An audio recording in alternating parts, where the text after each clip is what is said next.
It may sound a no-brainer that there is no karate without hip rotation. It's a topic that I have only now began to understand. In this video, I've tried to capture my understanding. Hip rotation is as simple as it is difficult. Let us start with the easy part, the physics. Spoiler alert, this is going to get a little technical, and if you're planning to practice while watching the video, remember to warm up and stretch before you start. As you see here, the three vertical red lines mark the three possible axes for rotating the hip in the horizontal plane. The green and blue arrows denote clockwise and anti-clockwise rotations respectively when seen from above. Axes 1 and 2 are essentially equivalent to one another and passing through the ball and socket joints of the right and the left hip respectively.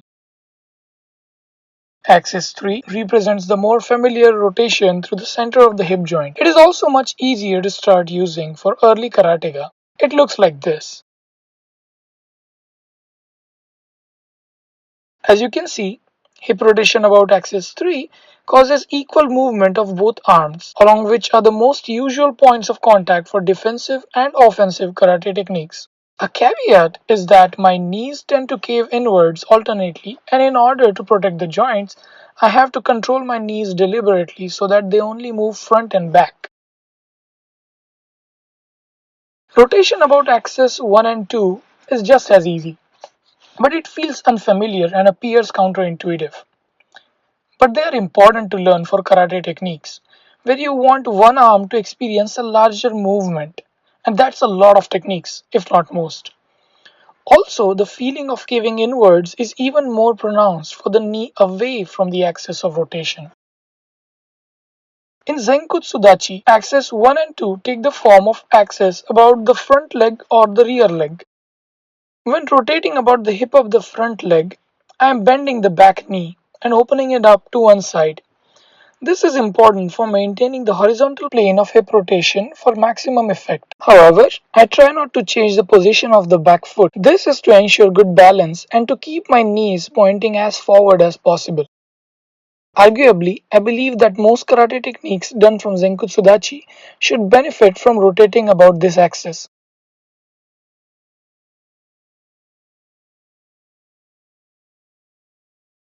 Also, arguably, I believe axis 3 that runs along the center of the hip is not a very good choice for hip rotation from this stance.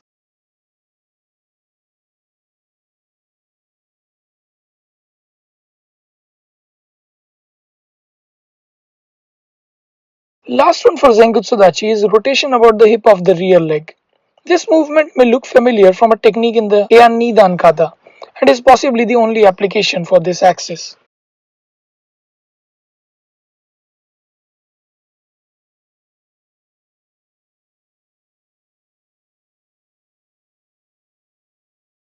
Next up is kokutsu dachi.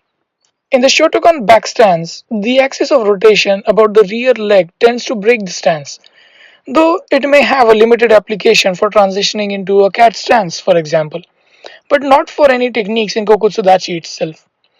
I also did not find any use for axis 3 in this stance. That brings us to the axis about the front hip, which also offers very limited movement since I cannot rotate towards my back unless I have rotated the hip towards the front first. My personal favorite for learning this hip rotation is practicing the first combination of kata heian nidan. The last stance I experimented with is the straddle leg or horse stance, kiba dachi.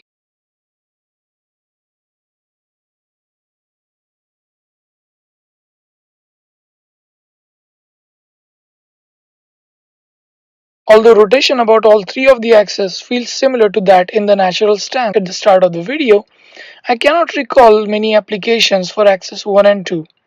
Hip rotation about axis 3, however, feels very natural, and you can see how little hip rotation is actually enough for producing large movement in the arms.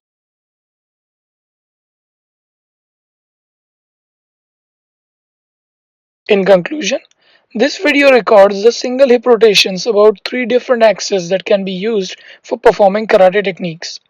In reality, however, single hip rotations are rarely practical, and the power of karate techniques often comes from a double hip rotation and or hip drop or rise. That's a topic for another video. In the meanwhile, Please subscribe to stay tuned and keep training. Os!